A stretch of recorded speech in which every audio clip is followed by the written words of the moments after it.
Hello friends, आज हम लोग इवोल्यूशन में हार्डी-वीनबर्ग प्रिंसिपल के बारे में जानेंगे, जो कि लॉ ऑफ जेनेटिक इक्विलिब्रियम के बारे में बताता है। ये प्रिंसिपल इस कॉन्सेप्ट को बताता है कि जो पॉपुलेशन होती है वो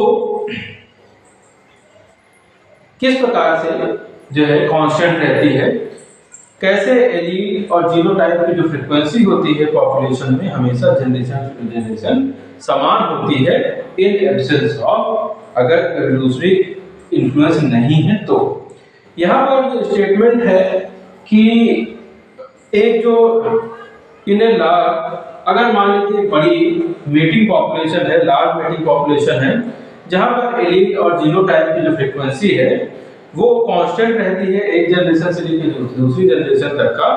और ये किस प्रकार से काम करती है, तो यहाँ पर मान लीजिए कि जीन एक जीन है, उसके पास दो एलील है, एक एलील ए है और दूसरा बी है। फ्रीक्वेंसी ऑफ ए वो बी है और frequency of allele small A is Q. तो यहाँ पर p प्लस क्यू बराबर 1 होगा। अब जब ये पॉपुलेशन इंक्रीज करेगी तो जीनोटाइप की फ्रीक्वेंसी होगी वो किस प्रकार से हो जाएगी, तो कैपिटल ए p स्क्वायर हो जाएगा, वहीं पर कैपिटल स्मॉल ए q स्क्वायर हो जाएगा, वहीं पर a और a जो है 2pq हो जाएगा। तो यहाँ पर जो एक्सप्रेशन होगा फाइनली वो ये शो करेगा कि p प्लस q का होल स्क्वायर है, और इस प्रकार से ये इक्वेशन हमको मिल जाएगी। और ये जो इक्वेशन है ये बताती है कि जब पॉपुलेशन बढ़ती है तो किस प्रकार से फाइनली यहाँ पर भी 1 है और स्क्वायर टर्म होने के बाद भी यहाँ पर भी 1 ही है। तो ये प्रिंसिपल ये बताता है। हालांकि वीनबर्ग ने बहुत सारे एजम्पशंस लिए थे। उन एजम्पशंस में पहले जैसे कि पॉपुलेशन जो होगी वो लार्ज साइज की होनी चाहिए जिसमें कि जेनेटिक ड्रिफ्ट ना हो, दूसरा रैंडम मेटिंग होनी चाहिए, म्यूटेशन नहीं होना चाहिए, और कोई जीन फ्लो नहीं होना चाहिए, और कोई भी नेचुरल सिलेक्शन जो है नहीं होना चाहिए। इसके अलावा इसका जो यूज होता है, इसका जो यूज किया जाता है एलील की फ्रीक्वेंसी किसी भी पॉपुलेशन में निकालने के लिए, ज्ञात करने के लिए इसका इस्तेमाल किया जाता है। इससे जीनोटाइप की जो फ्रीक्वेंसी होती है उसको ज्ञात किया जाता है, और कौन कौन से इवोल्यूशनरी फोर्स हैं जो कि काम कर रहे हैं इसको भी इससे ज्ञात किया जाता है। यहाँ पर जो ओरिजिनल ड्रिफ्ट पॉपुलेशन की होती है वो जो है अगर इफेक्ट पड़ता है तो उसको हम लोग फाउंडर इफेक्ट इसको बोलते हैं।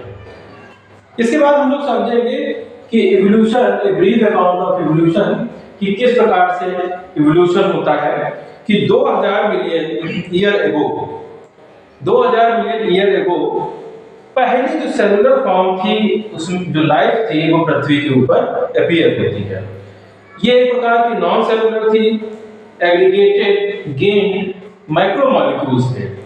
धीरे धीरे ये मेम्ब्रेनस हुए और फिर इसके बाद ऑक्सीजन का इवोल्यूशन शुरू होता है। ये जो सेल्स हैं वो लाइट रिएक्शन करती हैं, सोलर एनर्जी को ट्रैप करने का काम करती हैं और फोटोसिंथेसिस होती है। सिंगल सेल की ओरिजिन जो है वो लगभग 500 मिलियन ईयर एगो हो चुकी थी, और फिर इसके बाद इनवर्टिब्रेट की फॉर्म जॉलेस फिशेस का जो इवोल्यूशन होता है लगभग 350 मिलियन ईयर्स एगो होता है। उसी के साथ सीवीड्स और कुछ जो है प्लांट्स जो होते हैं वो भी पाए जाते थे 320 मिलियन ईयर एगो। वहीं पर जो फिशेस थी, जो स्टाउट वाली फिशेस थी, वो भी पाई जा रही थी, और धीरे धीरे ये जो फिशेस थी इनकी जो ओरिजिन लगभग 350 मिलियन ईयर एगो हुई थी। बाद में एम्फीबियन की ओरिजिन होती है जो कि जमीन पर भी रह लेती हैं और पानी पर भी रह लेती हैं, ऐसी फिशेस हैं। हालांकि उस समय की जो प्रजातियां थी वो सारी एक्सटिंक्ट हो चुकी हैं, मगर आज के समय में देखा जाए तो फ्रॉग या सैलामेंडर जो हैं वो इसी प्रकार के एम्फीबियंस हैं। एम्फीबियंस के बाद रेप्टाइल्स का एवोल्यूशन होता है और थिक सेल्स जो है थिक सेल्ड एग का फॉर्मेशन होता है वहां पर। और इसके बाद बहुत सारे टर्टल, टर्टवाइज, क्रोकोडाइल, इनका जो एवोल्यूशन होता है लगभग 200 मिलियन ईयर एगो होता है। धीरे धीरे जो ये रेप्टाइल्स हैं इनका साइज जो है बढ़ने लगता है, डोमिनेट करने लगते हैं और गेम फर्न जिनको जो कि टेट्रोफाइट्स हैं इनका भी संख्या बढ़ती है और बाद में ये सब समाप्त हो जाते हैं जो कि हमें कोन के रूप में प्राप्त होते हैं। यहाँ पर जो रेप्टाइल्स हैं 200 मिलियन ईयर से वो वहां पर बहुत सारे बहुत बड़े बड़े हो जाते हैं और जो टायरानोसॉरस है वो उसकी जो ऊंचाई है लगभग 20 फीट ऊंचा, ये एक प्रकार का डायनासोर है। जो टीथ है उसके वो डैगर की तरह है और लगभग 65 मिलियन ईयर एगो ये सारे के सारे डिसअपियर हो जाते हैं, जिसका एग्जैक्ट कारण हम लोग को नहीं पता है, उसके बारे में हम लोग नहीं कह सकते हैं। इसके बाद इवोल्यूशन होता है बर्ड्स का और बर्ड्स जो है आज भी एग्जिस्ट करती हैं। इसके बाद सबसे पहले जो मैमल्स हैं उनकी ओरिजिन होती है और ये जो मैमल्स हैं वो स्लूज के फॉर्म में होते हैं, छोटे साइज के होते हैं और मैमल्स विविपेरस हैं। इनमें जो बच्चे हैं वो अपनी केयर नहीं कर सकते, तो यहाँ पर जो है इनको केयर की जरूरत होती है। मैमल जो है सबसे ज्यादा इंटेलिजेंट है, सेंसिटिव है और अपने आप को बचाने के लिए किसी सिचुएशन से ये सबसे ज्यादा बुद्धिमान माने जाते हैं। इस समय नॉर्थ अमेरिका और साउथ अमेरिका जब एक साथ हुआ करता था, फिर इसके बाद कॉन्टिनेंटल शिफ्ट होती है, अलग अलग हो जाते हैं, तो वहां पर एक जैसी प्रजातियां पाई जाती हैं। कॉन्टिनेंटल ड्रिफ्ट की वजह से जो है ऑस्ट्रेलिया एक ऐसा लैंड मास है जहां पर कोई भी कंपटीशन नहीं था, तो इस वजह से वहां पर जो प्रजातियां थी वो जैसी थी वैसी की वैसी रह गई। इसलिए ऑस्ट्रेलिया की जो प्रजातियां पाई जाती हैं जैसे मार्सुपियल्स हैं, कंगारू वगैरह हैं, ये और किसी भी जगह पर नहीं पाए जाते। इनका डेवलपमेंट इस तरह से हुआ क्योंकि वहां पर कंपटीशन नहीं था। इसके बाद अगर हम लोग पानी की बात करें तो यहाँ पर जो है डॉल्फिन है और जो है काऊ है और धीरे धीरे एवोल्यूशन होता है हॉर्स का, डॉग का, एलिफेंट का और बहुत सारी स्टोरीज हैं इनके एवोल्यूशन की, जिसको हम लोग आगे पढ़ेंगे। इसको हम लोग यहाँ समझ लेते हैं थोड़ा सा कि पैलियोजोइक एरा है, Mesozoic era, Cenozoic era.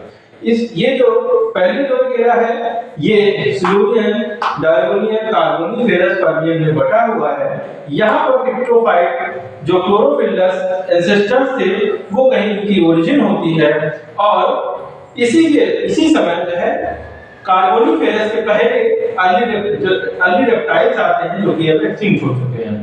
Carboniferous में सीड फर्न आते हैं और इसके बाद जुरासिक पीरियड में फर्न, कोनिफर्स, साइकस ये सारे पौधे आते हैं, डाइकॉट और न्यूटेरियस जो है क्रिटेशियस पीरियड में आते हैं। वहीं पर ब्रायोफाइटा की जो ओरिजिन है वो टर्शियरी और क्रिटेशियस के बीच में है। मोनोकॉट की ओरिजिन टर्शियरी में होती है और डायनासोर जो कि बहुत बड़े साइज के थे वो इस समय एक्सटिंक्ट हो जाते हैं। क्वार्टरनरी पीरियड जिनमें एंजियोस्पर्म आते हैं और इसके बाद स्नेक, बर्ड, मैमल्स और टर्टल्स आते हैं जो कि आज भी सर्वाइव करते हैं। Thank you.